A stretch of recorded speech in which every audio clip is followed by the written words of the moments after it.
নমস্কার। আজকে আপনাদের সামনে যে ভিডিওটা দেখাচ্ছি, যে গাছগুলোকে আমি কেটে রেখেছিলাম, তো কাটিং থেকে প্রপোগেশন করার জন্য তো 3 থেকে 4 ঘন্টা হয়ে গেছে। তো এই ধরনের কাটিং থেকে যে প্রপোগেশন করব, সেই জন্য এই গাছগুলিকে এবারে এই যে পটিং সয়েলটাকে, এই পটিং সয়েলটা আমি ফিট করব। তো আমরা যেহেতু কমার্শিয়ালি করছি, তো কমার্শিয়ালি করার জন্য এই ধরনের গাছগুলিকে এইভাবে আমরা জাস্ট ঢুকিয়ে দেবো। দেওয়ার পরে যে পটিং সয়েল আছে সেইটি কিন্তু আমরা এই গাছে দিয়ে দেবো।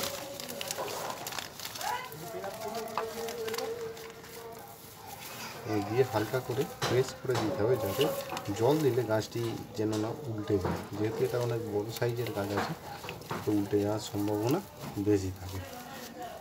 দেখুন, এইভাবে করে একটু জাস্ট চেপে দিতে হবে, যেহেতু এটা খুবই ঝুরঝুরে মাটি হয়ে গেল। তো এবারে আরও কিছু গাছ আছে, এইগুলোকে আমি আপনাদের সামনে রিপোর্ট করে দেখাবো। অনেক গাছ আছে, এগুলোকে দেখানো সম্ভব না। তো এবারে মাটি কীভাবে তৈরি করব সেটা নিয়েই আলোচনার বিষয়।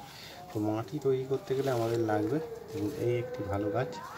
তো মাটি তৈরি করতে গেলে আমাদের সবসময় মাথায় রাখতে হবে যে খুবই হালকা, ঝুরঝুরে এবং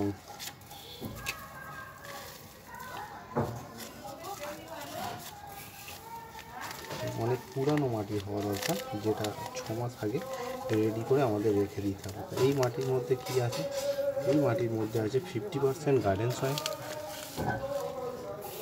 20% ধানের চিটে এবং 20% ছাই।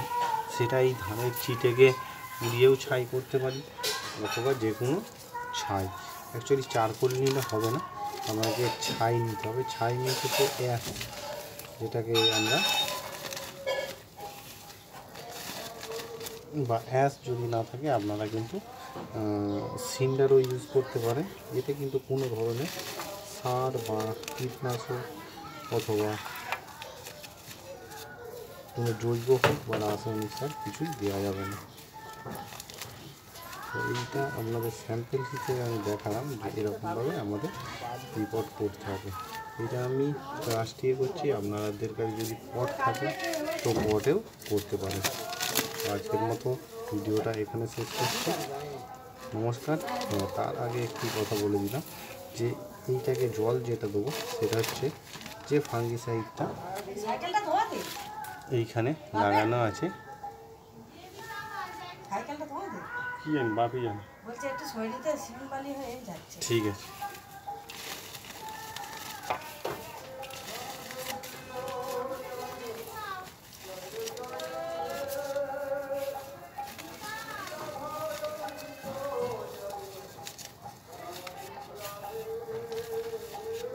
এইভাবে আমাদের